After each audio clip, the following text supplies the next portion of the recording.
I thought I was alone, until I felt him behind me. Close. Too close. How did we get here? 1 minute, we were just playing a game. The next, everything changed. The warmth of his breath ghosted against my neck, sending an involuntary shiver down my spine. My fingers gripped the edge of the counter, grounding me against the sudden shift in the air between us. The scent of him, clean, warm, familiar, wrapped around me like an unspoken temptation. My heart pounded, the pulse in my throat betraying the calm I was trying so desperately to maintain. I should have stepped away. Should have laughed it off, called him out on whatever he thought he was doing.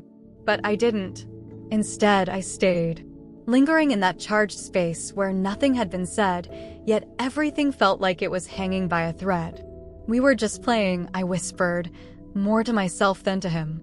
The words felt hollow, weak, a feeble attempt at rationalizing what had already changed. Did it feel like just a game to you? His voice was low, measured, as if testing the weight of each word before releasing them. A slow, dangerous challenge. I swallowed, my throat suddenly dry. It wasn't a question I was ready to answer. Not honestly, anyway. Because the truth was written in the way my skin burned where his breath had touched. In the way my body leaned, just the slightest bit, toward the warmth of him. He moved, just an inch, maybe two, but it was enough. The smallest shift in proximity, and yet my body reacted like he had closed the distance entirely. My breath hitched, my pulse quickened, my skin tingled with an awareness I didn't want to acknowledge. My mind screamed at me to step away, but my body craved something else entirely. This wasn't supposed to happen. I closed my eyes, trying to summon the version of myself that knew better. The one who could put space between us, laugh this off, turn around and pretend this was nothing more than an innocent moment stretched a second too long. But I didn't move. Instead, I felt the lightest brush of his fingers against mine, just a whisper of contact, but enough to send a sharp jolt of something unfamiliar through me. My grip tightened against the countertop, a desperate attempt to hold onto something solid when everything else was slipping. "You can stop this," he murmured, though he didn't step back. "Tell me to stop, and I will." I should have. I should have turned around, laughed, shaken my head, and let the moment dissolve into the nothingness it should have been. I should have told him to stop. But I didn't. I lingered. Just for a second. Just enough to feel the weight of the moment pressing down on us. His hand ghosted over my arm, slow, unhurried, as if savoring the forbidden space between us. His fingers traced a line down to my wrist, barely there, just enough to make my breath stutter.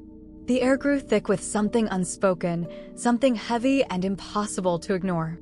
"You're shaking," he noted, his voice a hushed whisper against my ear. The deep timbre sent another ripple of heat through me. I swallowed hard, my lips parting to deny it, but the words never came. Because he was right. My body was betraying me in ways I couldn't control. I could feel his heat behind me, the sheer presence of him overwhelming my senses. I turned my head just slightly, our faces now dangerously close. His eyes searched mine, lingering on my lips for a moment too long. The silence between us became deafening, the tension unbearable. "Say the word," he murmured, his fingers now grazing the inside of my wrist, tracing slow circles. "And I'll walk away." A lie. We both knew it. My breath was shallow, my skin alive with awareness. The game had changed. The rules had blurred. And somewhere in the thick haze of it all, I realized something terrifying. I didn't want him to walk away. The silence stretched between us, thick with everything we weren't saying. My pulse thundered in my ears, drowning out the rational voice in my head that told me this was a mistake. That I should turn away. That I should break whatever spell had settled over us before it was too late. But wasn't it already too late? His fingers brushed against mine again, lingering this time, deliberate. A soft touch, barely there, but enough to send a jolt through my veins. My breath hitched, my grip tightening on the counter as if it could anchor me, keep me from slipping any further. "You're not stopping me," he murmured, the words barely above a whisper, but they curled around me, wrapping me in something dangerous. I couldn't move. Didn't want to. I turned my head slightly, just enough to catch his gaze, to see the way his eyes darkened with something unreadable, something I wasn't sure I was ready to understand. His lips parted, a breath away from mine, hesitation flickering across his face like he was giving me one last chance. One last opportunity to pull back, to set the rules straight again.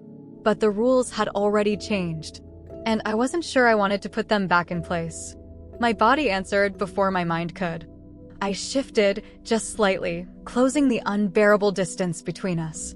The moment our lips met, it was as if the dam broke, the tension that had been building for far too long finally snapping. A sharp inhale, a moment of stillness, and then his hands were on me, firm and sure, pulling me closer as if he had been holding back all this time. My fingers curled into his shirt, clinging to him as warmth spread through me, erasing every thought of hesitation. This was wrong. I knew it, but it didn't feel wrong. Not in the way it should have. His fingers traced the curve of my spine, sending another shiver through me.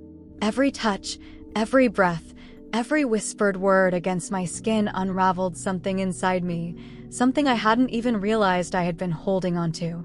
"Tell me to stop," he whispered again, his lips ghosting over my jaw, his breath warm and heavy. "And I will." But I couldn't. I wouldn't. Instead, I pulled him closer, erasing whatever space still existed between us. The world outside of this moment didn't matter. The consequences didn't exist. There was only this. Only him. Only the way he made me feel like I was alive in a way I hadn't been in years. His hands roamed my sides, slow and unhurried, like he wanted to savor every second of the stolen moment. My heart pounded, my skin burned where he touched, every nerve ending attuned to him, to the way he moved, the way he breathed, the way he felt against me.